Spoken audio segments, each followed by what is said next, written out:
दोस्तों, आज की इस वीडियो के माध्यम से हम आपको कुछ ऐसे तरीके से डिजाइन करते हैं जिनसे आप धोखा खा सकते हैं, खुद को बचा सकते हैं। ऐसा होता है कि वह अपने करुणामय आधार की सहायता तो देता है, लेकिन बदले में उसे हमेशा धोखा ही देता है।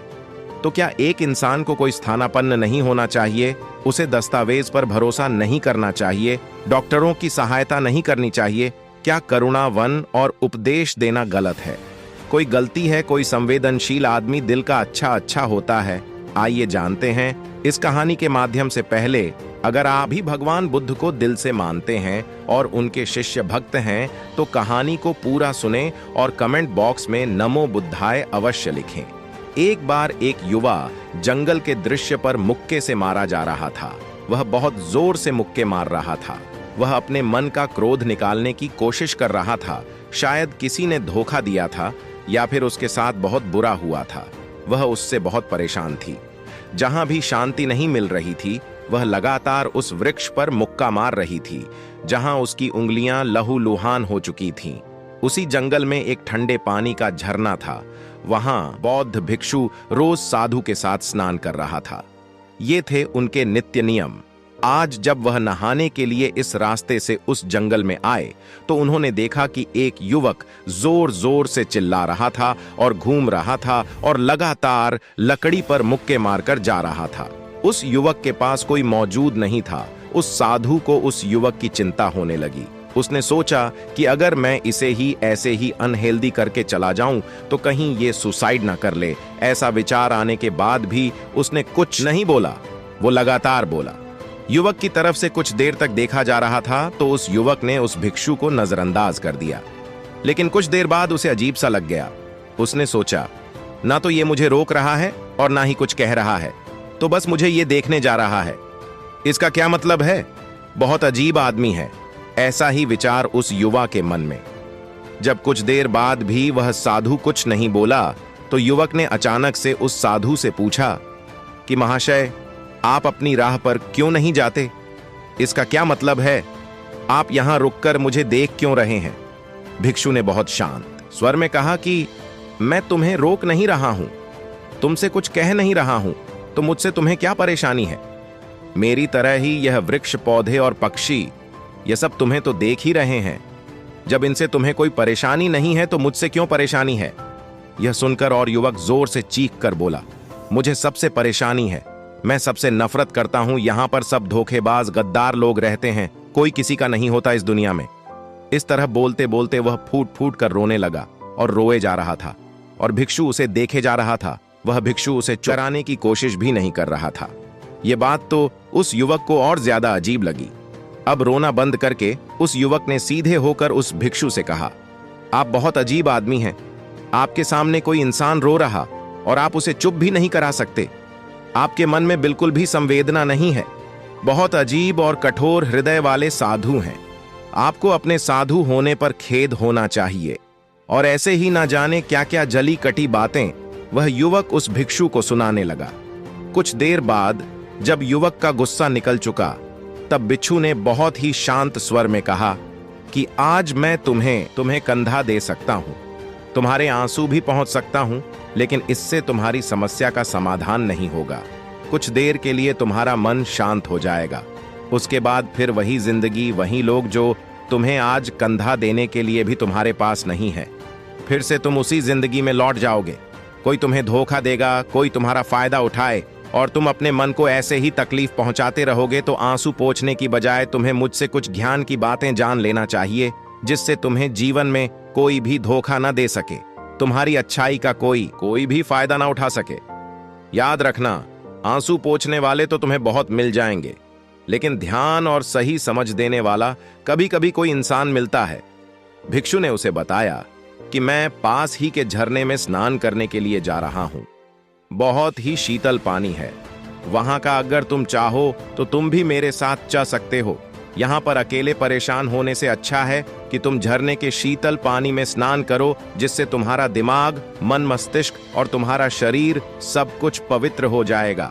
यह सुनकर वह युवक उस भिक्षु के पीछे पीछे हो लिया। जंगल के बीचों बीच रास्ता झरने की तरफ जाता था। जंगल में सन्नाटा छाया हुआ था। उनके पैरों तले सूखे पत्तों की चरमरा की आवाज पूरे जंगल में गूंज रही थी। आज पूर्णिमा की रात थी और आसमान में चांद अपनी उजली रोशनी उस जंगल में फेंक रहा था। उस रोशनी में दोनों उस झरने की तरफ चले जा रहे थे। रास्ते में चलते चलते उस युवक ने उस भिक्षु से कहा कि महात्मा, आपकी जिंदगी मस्त है, आपको किसी चीज की कोई परेशानी नहीं है। आपको पता है कि दुनिया में कैसे कैसे लोग रहते हैं, कितने धोखेबाज, कितने मक्कार, और सबसे महत्वपूर्ण बात, अपने लोग ही धोखा देते हैं जिनसे हम प्रेम करते हैं, जिनको हम अपना मानते हैं। जब उन्हीं से धोखा मिलता है तो कैसा महसूस होता है। कभी कभी तो लगता है कि भोले और दयालु लोगों के लिए यह दुनिया नहीं बनी है, ये धोखेबाज के लिए है, मक्कार के लिए है।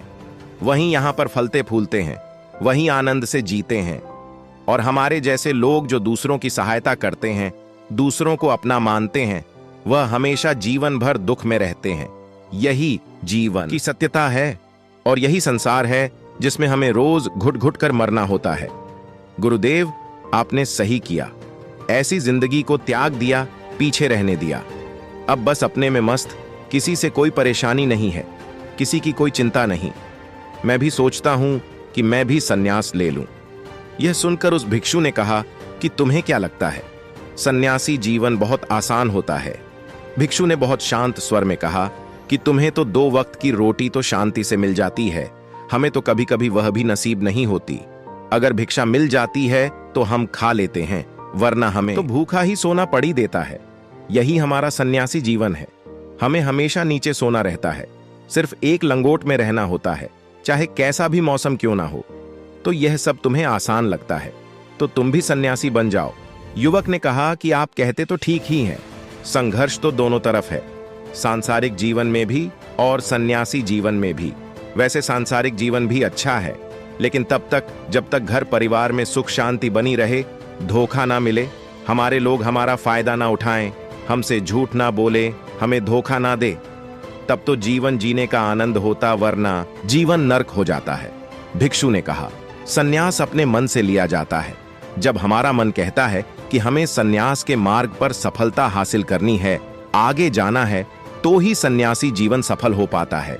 लेकिन तुम अपने घर से परेशान होकर, दूसरे लोगों से परेशान होकर सन्यासी बनना चाहते हो, तो तुम्हारा सन्यासी जीवन भी कभी सफल नहीं होगा। इससे अच्छा तो तुम सांसारिक जीवन में अगर कुछ तरीके, कुछ नियम अपना हो, तो दूसरे लोग तुम्हें धोखा नहीं दे पाएंगे। सबसे पहले तो यह समझो कि धोखा उन्हें ही मिलता है जो भावनात्मक रूप से कमजोर होते हैं, जिनका दिल जल्दी पिघल जाता है, जो दूसरों को दुख में नहीं देख पाते। ऐसे लोगों के साथ धोखे होने की संभावना ज्यादा होती है, क्योंकि कोई भी आदमी अपनी परेशानी बताकर, अपने आप को दुख में बताकर तुम्हारा फायदा उठा सकता है। क्या पता वह झूठ बोल रहा हो, वह दुखी होने का अभिनय कर रहा हो, लेकिन आपको तो सच ही लगेगा और उसके कुछ समय बाद आपको पता चलता है कि आपके साथ धोखा हो गया। उसके बाद आपका मन अंदर से टूट जाता है। इसीलिए सबसे पहली बात ध्यान रखना कि किसी भी व्यक्ति को यह एहसास मत होने दो कि तुम भावनात्मक रूप से कमजोर हो, अंदर से तुम्हारा दिल नरम है। अगर उन्हें यह कमजोरी आपकी पता चल गई तो वह कोई ना कोई जाल रचकर आपका फायदा उठाने की जरूर कोशिश करेंगे। चाहे आप अंदर से संवेदनशील हो, दूसरों की मदद करने वाले हो, लेकिन किसी को एहसास मत होने दो, ऊपर से कठोर बने रहो। जब लोगों को लगेगा कि इससे कुछ बोलने का फायदा ही नहीं है, यह आदमी कठोर है, नहीं पिघलेगा, तो खुद वह लोग जो झूठे हैं वह आपके पास आएंगे ही नहीं, वह उन्हें चुनेंगे जो उनके आसान शिकार होंगे। दूसरी बात यह है कि हम बहुत जल्दी दूसरों पर विश्वास कर लेते हैं और हमारी जल्दी विश्वास करने की आदत ही हमें हानि पहुंचाती है। 2 दिन तुम्हें किसी से मिले हुए नहीं होते हैं और तुम एक दूसरे के हो जाते हो, एक दूसरे पर पूरा भरोसा करने लग जाते हो और यह भरोसा तीसरे दिन टूट भी जाता है और फिर तुम्हें धोखा मिलता है और फिर तुम परेशान होते हो। इसीलिए समय दो। किसी भी चीज को, किसी भी रिश्ते को आगे ले जाने के लिए समय की जरूरत होती है। समय के साथ तुम्हें सामने वाले इंसान की अच्छाई और बुराई पता चलती है, तब तुम्हें पूर्ण रूप से पता चलता है कि इंसान वास्तव में कैसा है, अच्छा है या बुरा है, और वह कुछ समय देने के बाद ही होता है। इसीलिए जल्दी किसी पर विश्वास मत करो। तीसरा तरीका, समझने के लिए तुम्हें ऐसे लोगों को समझना होगा जो दूसरों की चापलूसी करते रहते हैं। कुछ लोगों की आदत होती है चापलूसी करने की, आपके सामने आपकी तारीफ करेंगे या आपके बारे में अच्छा अच्छा बोलेंगे और आपको लगेगा कि यह इंसान कितने अच्छे हैं, मुझसे कितना प्यार करते हैं, लेकिन वास्तव में उनकी वह चापलूसी एक जाल होती है ताकि वह आपका दिल जीत सके। और उनको चापलूसी करने का मौका तभी मिलता है जब आप दिखावा करते हैं।